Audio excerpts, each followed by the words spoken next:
안녕하세요. 신혜식입니다. 오늘은 굉장히 중요한 법적 사건에 대해 이야기하려고 합니다. 바로 40총선 무효소송과 관련된 대법원 판결인데요. 이 판결이 갖는 의미는 단순히 법적인 문제를 넘어서 정치적, 사회적 파장까지 예고하고 있습니다. 오늘 함께 그 내용을 분석해 보겠습니다. 3월 18일 대법원은 40총선과 관련된 무효소송에서 중요한 판결을 내렸습니다. 재판부는 서버 감정 검증을 해야 한다고 결정했죠. 그 결정의 핵심은 무엇일까요? 바로 선거 과정에서의 투명성과 신뢰성 회복입니다.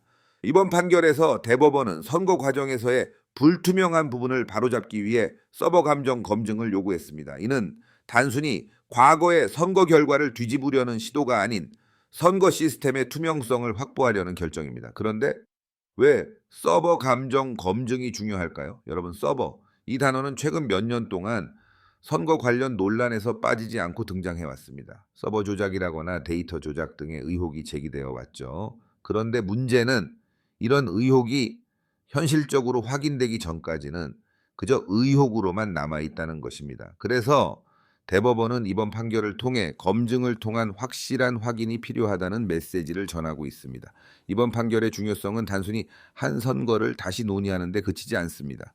사실 이번 판결은 우리 사회가 정치적 신뢰를 회복할 수 있는 첫걸음이 될 수 있습니다. 서버 감정 검증이라는 명확한 절차를 통해 선거의 정당성 여부를 확인할 수 있다면 그것은 미래의 선거에서도 중요한 기준이 될 것입니다. 그런데 이 판결에 대한 사회적 반응은 다양합니다. 일부는 이 판결이 지나치게 정치적인 목적을 갖고 있다고 주장하고, 일부는 이번 판결이 선거의 투명성을 보장하는 중요한 결정이라고 말합니다. 하지만 중요한 점은 이번 판결이 실제로 우리 사회의 선거 시스템을 어떻게 변화시킬지에 대한 논의의 시작점을 만들었다는 것입니다. 선거의 투명성은 우리 민주주의의 기초입니다. 이번 판결은 그런 점에서 굉장히 중요한 의미를 지니고 있습니다. 그리고 서버 감정 검증을 통해 그 신뢰성을 확보할 수 있다면 이는 향후 선거에서의 불신을 줄이는 데에도 큰 도움이 될 것입니다. 이제 중요한 건 후속 절차입니다.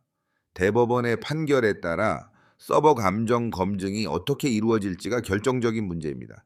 실제로 검증 절차가 공정하게 이루어질 수 있다면 그것은 선거에 대한 새로운 신뢰를 구축할 수 있는 기회가 될 것입니다. 그러나 만약 검증이 제대로 이루어지지 않는다면 또 다른 논란이 일어날 가능성도 존재합니다.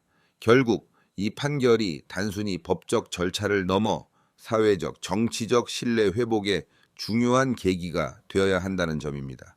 정치적 이해관계를 떠나서 우리는 모두 투명하고 공정한 선거를 원하는 사람들이죠. 따라서 이번 대법원 판결은 단순한 선거의 무효 여부를 넘어 한국 정치와 선거 시스템의 향후 방향을 결정짓는 중요한 분기점이 될 것입니다.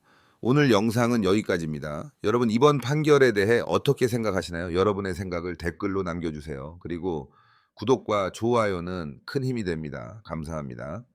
신의 한수 구독과 좋아요 성원은 큰 힘이 됩니다.